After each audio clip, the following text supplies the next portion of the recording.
وہ اس طرح اڑنچو ہو رہا تھا اور ساتھ میں غلط نعرے لگا رہا تھا. میں قسمن کہتا ہوں کہ لمحوں کی دیر تھی, عطا تارڑ اڑ چکا تھا, لیکن بس اللہ نے کرم کیا.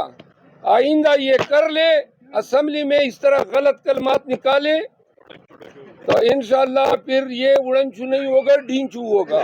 قیادت کی کیا بات ہے جو میں نہیں سنتا ہوں؟ کون سی مطلب میں نے خلاف ورزی کی ہے اس پہ روشنی ڈالیں. سفارتی تعلقات کا میں جواب علیحدہ دیتا ہوں.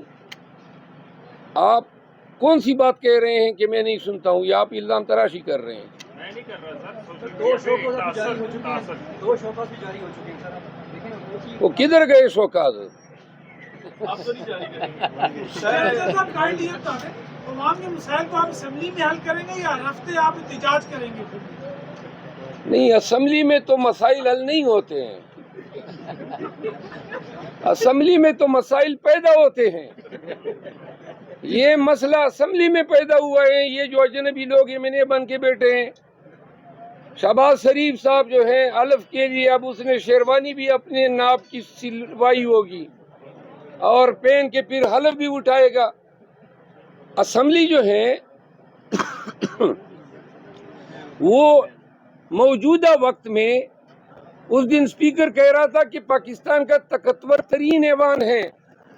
اس طاقتور ترین ایوان کی آپ حالت زار دیکھ لیں.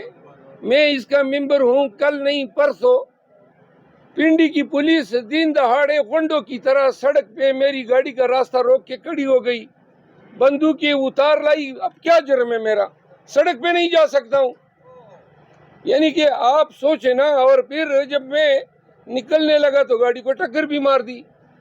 حضرات, جب کوئی ظلم کرتا ہے نا تو ظالم کے آگے کوئی نرمی سے بات نہیں کرتا ہے. پاکستانیوں نے سب نے اگر 9 مئی کے بعد ظلم اور جبر کے خلاف آنکھیں نکال کے کھڑے ہو جاتے تو یہ خوف کی فضا کبھی پھیلتی ہی نہیں. پوری قوم کو بیمار کر دیا اس خوف نے. پوری قوم کو انہوں نے جو ہے ڈر اور خوف میں مبتلا کر کے نفسیاتی مریض بنا دیا ہے. ہمارا فرض ہے, آپ کا فرض ہے کہ ہم اپنے بیانات سے, اپنے اقتباسات سے, کوٹیشن سے, اشعار سے قوم کی سائیکولوجیکل تھراپی کریں. یقین کریں ان کو سالوں لگیں گے اس خوف کی فضا سے نکلنے میں.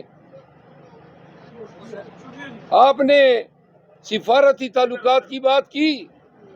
گزارش یہ ہے کہ جو اسپیکر تھے سابقہ, اس سے میرے زمانے بھر کا ایک لمبا عرصے دراز سے میرا تعلق رہا ہے, وکالت کے حوالے سے بھی رہا ہے. ان کے ساتھ سلام کلام کیا. ایک طرف آپ کہتے ہیں ہر وقت لڑتے ہو, جب میں کسی سے سلام کلام کرتا ہوں پھر اس پہ بھی آپ کو اعتراض ہو گیا.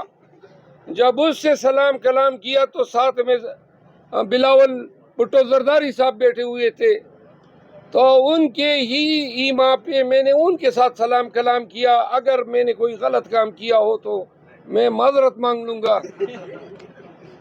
مہربانی کرو نا, یا مجھے سنے نا, جینے نہ دو.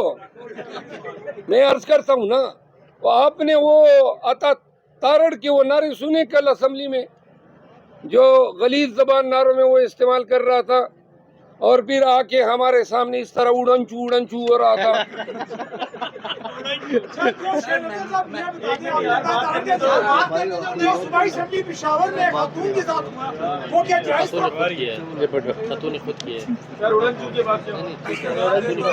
سنے نا جی, وہ اس طرح اڑنچو ہو رہا تھا اور ساتھ میں غلط نعرے لگا رہا تھا. میں قسمن کہتا ہوں کہ لمحوں کی دیر تھی, عطا تارڑ اڑ چکا تھا, لیکن بس اللہ نے کرم کیا.